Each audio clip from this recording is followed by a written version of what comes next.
hadn't seen him wearing his suit either. I think he wears it very rarely, because it's not my thing at all, but he invited me really excited and shy. I couldn't refuse to go with him.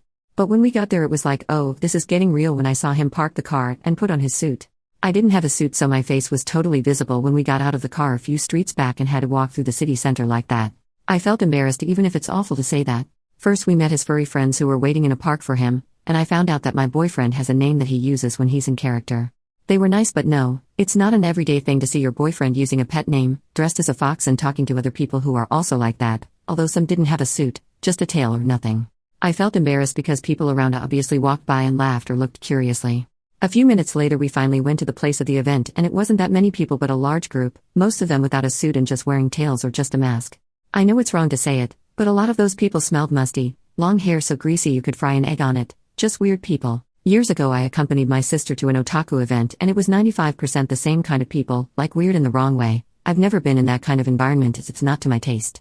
My boyfriend isn't like that at all. He's attractive, smells good, has a normal life and work, and I don't think anyone would expect him to be a furry, so it was my first time seeing other furries in person besides my husband. We like calling each other wife and husband although we're not married. At one point they started playing at removing each other's tails, some were doing choreographies and TikTok, some of them like to do high jumps and You know what it's like to see your boyfriend do a choreo dressed as a blue fox while asking you to call him by his furry name and pet his head? I do know it, and it was impossible for me not to change the way I see him. I didn't feel comfortable in the place. It bothered me a lot since there were some using harnesses in their suits. What is attractive about an animal? Some artists stand at furry art, which was pretty explicit. My boyfriend dislikes that kind of art. For him his fursona is a performance, so I just felt even more weird because they're animals even if they call that a fursona. I felt weird, and since yesterday every time I see my boyfriend I can't help but think of him being part of those people and him dressed like that. I really love him, but I just feel like I got the ick. And I hate that because I always wanted to be the supportive girlfriend, but this is just too much. I don't want to talk about this with my boyfriend and make him feel ashamed of who he is and what he likes. I don't want to make him feel bad about my feelings. He's a great man. Really, the only time I felt tenderness yesterday was when he hugged me thanking me for support him in this. I just feel like the worst person in the world, and the last thing I want to do is hurt him, even if his friends are too weird for me.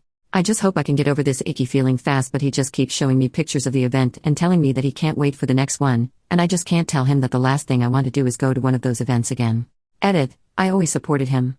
I don't feel manipulated like some people say in the comments. I did want to go with him because I thought that maybe it was going to be fun. It wasn't. He's not into anything intimate. He told me that his character is a performative thing that he enjoys doing from time to time, but doesn't find it exciting or comfortable fetishizing a fursona, because at the end of the day it's just a character. That he told me that for him it's like a person getting aroused by being dressed as Mickey for a play. He can't feel like that. We literally live together and share the PC. If he had strange movements I would notice them. He goes to those events very occasionally because he doesn't like the more weird side of furry. I know he's not a perv, and no, my intuition doesn't tell me that he is that. My intuition just tells me that the people at that event smelled funny and that I don't want to set foot in that place again.